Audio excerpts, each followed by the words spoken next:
Halo adik-adik, menjelang PTS, mari kita membahas latihan soal PTS atau penilaian tengah semester pelajaran matematika untuk kelas 5 SD semester 2 kurikulum merdeka. Sebelum kita membahas soal, jangan lupa subscribe dulu. Nanti ada 10 contoh soal yang akan kita bahas satu persatu. Nomor 1, perhatikan denah rumah berikut. Rumah Galuh terletak di sebelah titik-titik toko alat tulis. Kita bisa lihat denah rumah pada gambar. Di sini ada arah mata angin. U itu utara, T itu timur, S itu selatan, dan B itu barat. Di sini yang warna hijau rumah Fani, yang warna ungu pos ronda, lalu dipisahkan oleh jalan. Ada warna pink rumah Galuh dan yang warna kuning toko alat tulis. Pada denah tersebut, rumah Galuh terletak di sebelah kanan toko alat tulis. Dapat dilihat bahwa arah mata angin yang diwakili oleh arah kanan yaitu T atau timur. Kita lihat lagi, sebelah kanan itu T. Dengan demikian, rumah Galuh terletak di sebelah timur toko alat tulis. Nomor 2. Perhatikan gambar berikut. Letak laptop berdasarkan kolom dan baris adalah, kita cari laptop mana? Ya, pada gambar laptop terletak pada kolom 2 dan pada baris E.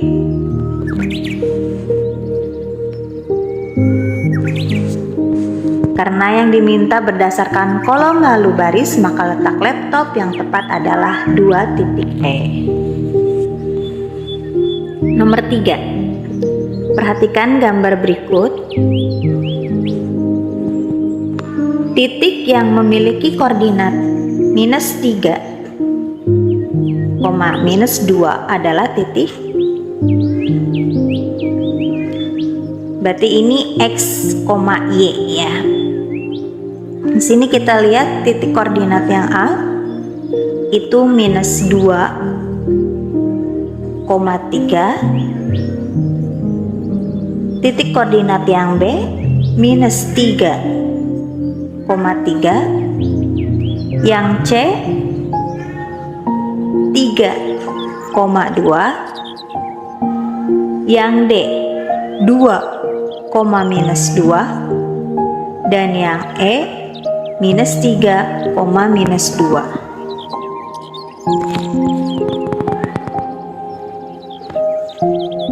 Jadi tadi apa? Koordinat -3,-2 artinya titik tersebut terletak pada absis atau X -3 dan ordinat atau Y -2. Dengan demikian, titik yang dimaksud adalah titik E. Nomor 4. Titik A -3,2, titik B -3,-2, titik C 2,-1 dan titik D 2,3 membentuk salah satu bangun datar. Bangun yang dimaksud adalah, jadi kita gambar dulu titik-titik tersebut pada bidang koordinat. Tadi yang A itu -3,2, maka X nya -3, Y nya 2, dan yang B itu -3,-2. Kita gambar dari titik X ke Y ya. Yang C 2-1 ya, C 2,-1 dan D 2,3. Jika kita sudah gambar titik-titik pada bidang koordinat, maka kita tarik titik-titik tersebut menjadi sebuah gambar. Dan dapat diperhatikan bahwa titik A, B, C, dan D membentuk bangun jajaran genca. Jadi jika ada soal seperti ini, maka dari titik-titik yang diketahui kita gambar titik-titiknya, lalu kita sambungkan titik-titik tersebut hingga membentuk sebuah bangun. Nomor 5, jarak sebenarnya kota A ke kota B adalah 120 km. Jika Sarah ingin membuat jarak kota A ke kota B pada peta adalah 25 cm, maka skala yang Sarah pakai adalah, di sini diketahui jarak sebenarnya pada soal 120 km. Ingat bahwa suatu skala memiliki satuan yang sama antara ukuran pada gambar dan ukuran sebenarnya. Karena satuan jarak sebenarnya belum sama, maka ubah satuannya terlebih dahulu. Di sini pada peta cm, maka kita rubah jarak sebenarnya dari 120 km ke cm adalah kali 100.000, maka menjadi 12 juta cm. Kemudian skalanya bisa dicari dengan perhitungan rumus seperti berikut. Rumus skala adalah jarak pada peta dibagi jarak sebenarnya. Pada peta 25 dan jarak sebenarnya 12 juta. Agar menjadi 1, maka jarak pada peta kita bagi 25 dan jarak sebenarnya pun dibagi 25. 25 dibagi 25 sama dengan 1, 12 juta dibagi 25 sama dengan 480.000. Dengan demikian, skala yang Sarah pakai adalah 1 bagi 480.000, atau kita membaca skala itu dengan 1 banding 480.000. Nomor 6, sebuah gedung memiliki tinggi 21 meter. Jika Tati ingin menggambar gedung tersebut dengan menggunakan skala 1 banding 250, tinggi gedung yang Tati gambar adalah berapa sentimeter? Ingat kembali bahwa suatu skala memiliki satuan yang sama antara ukuran pada gambar dan ukuran sebenarnya. Pada gambar sentimeter, maka karena akan ditentukan tinggi gedung pada gambar dalam satuan cm, maka ubah satuan tinggi gedung sebenarnya ke dalam satuan meter. Tinggi gedung 21 meter, dari meter ke cm itu 100. Jadi 21 dikali 100 sama dengan 2100 cm. Oleh karena itu, tinggi gedung pada gambar dapat dicari dengan perhitungan masih dengan rumus skala sama dengan tinggi gedung pada gambar dibagi tinggi gedung sebenarnya. Tadi skalanya adalah 1 dibagi 250.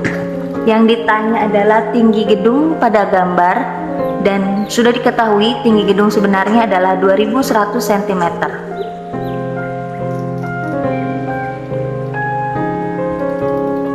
Untuk mengetahui tinggi gedung pada gambar, maka skala dibagi tinggi gedung sebenarnya.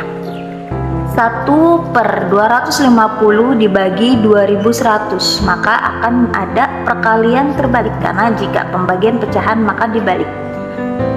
Jadi 1/250 dikali 2100 per 1. Jadi 1 dikali 2100 dan 250 dikali 1. Jadi 2100 dibagi 250 sama dengan 8,4 cm. Jadi tinggi gedung pada gambar adalah 8,4 cm. Nomor 7. Diketahui luas alas sebuah kubus adalah 81 cm persegi. Volume dari kubus tersebut adalah titik-titik centimeter kubik. Perhatikan bahwa kubus memiliki alas berbentuk persegi. Misalkan panjang rusuk kubus adalah S, akibatnya persegi pada alas kubus juga memiliki panjang rusuk S, sehingga luas alasnya adalah S kuadrat.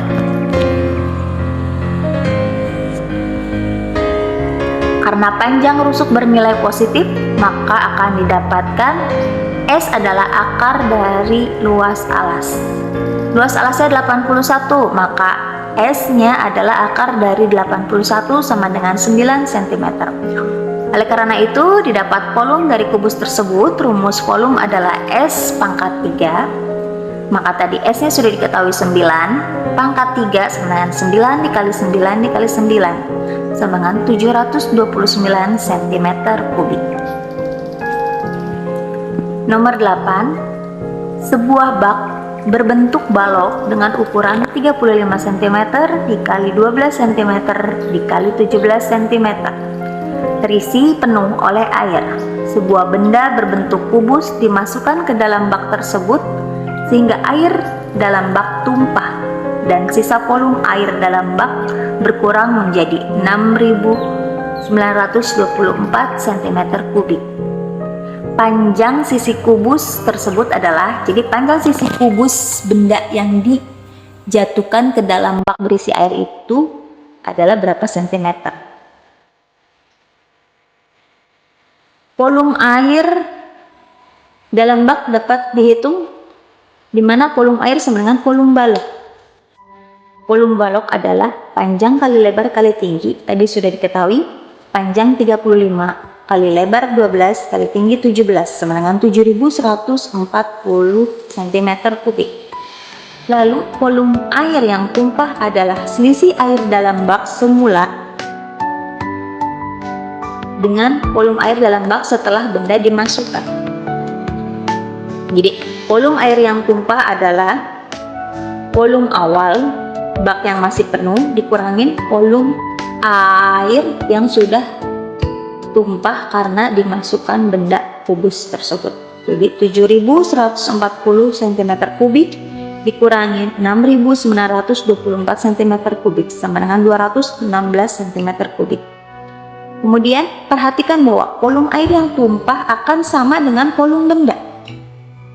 Jadi volume air yang 216 cm kubik ini sama dengan volume benda yang dijatuhkan. Karena benda tersebut berbentuk kubus, maka volume kubus adalah S pangkat 3. Jadi 216 sama dengan S pangkat 3. Yang ditanyakan adalah panjang busuk si kubus itu. Jadi S sama dengan 216 akar dari 3. Jadi 216 itu sama dengan 6 dikali 6 dikali 6. Jadi S-nya sama dengan 6. Dan dengan demikian panjang sisi benda tersebut adalah 6 cm. Nomor 9, perhatikan gambar berikut. Ini ada jaring-jaring balok ya. Supaya menjadi jaring-jaring balok yang benar, maka bagian yang perlu dihilangkan adalah bagian nomor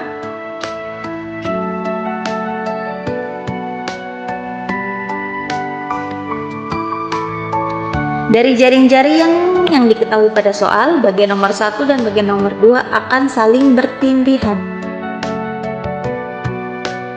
Oleh karena itu, salah satu bagian harus dihilangkan. Namun apabila bagian nomor 1 dipertahankan, bagian nomor 1 tidak menjadi sisi yang tepat karena tidak akan menutupi bagian balok dengan sempurna. Karena bagian nomor 1 bagiannya kecil ya, sedangkan dia digunakan untuk menutup sisi nomor 3. Oleh karena itu, bagian yang perlu dihilangkan adalah bagian nomor 1. Karena yang sama ukurannya dengan sisi nomor 3 adalah nomor 2. Jadi yang dihilangkan adalah nomor 1. Nomor terakhir, nomor 10. Di atas selembar kertas, Wina menggambar sebuah kolam yang memiliki alas berbentuk persegi panjang dengan ukuran panjang 12 cm dan lebar 7 cm. Jika skala yang dipakai Wina adalah 1:420, luas sebenarnya dari dasar kolam tersebut adalah, diketahui panjang dan lebar pada gambar secara berturut-turut adalah 12 cm dan 7 cm. Akibatnya diperoleh panjang dan lebar sebenarnya dengan perhitungan berikut. Jadi skalanya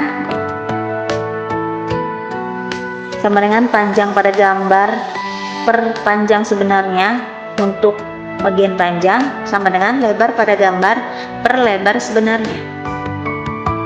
Tadi ketahui skalanya adalah 1/420 dan panjang pada gambar 12, lebar pada gambar 7. Oleh sebab itu diperoleh perhitungan sebagai berikut. Untuk mengetahui panjang sebenarnya, jadi 1/420 sama dengan 12 per panjang sebenarnya. Jadi panjang sebenarnya adalah 12 dikali 420. Kita kali silang ya, sama dengan 5040 cm atau 50,4 meter. Dan untuk lebar sebenarnya 1/420 sama dengan 7 per lebar sebenarnya. Dikali silang juga, jadi lebar sebenarnya adalah 7 dikali 420 sama dengan 2940 cm atau 29,4 meter. Dengan demikian, luas sebenarnya dasar kolam tersebut adalah 50,4 meter dikali 29,4 meter sama dengan 1481,76 meter persegi. Cukup sekian pembahasan kita, kurang dan lebihnya mohon maaf. Terima kasih sudah menonton sampai selesai. Semoga dapat dipahami dan semoga bermanfaat.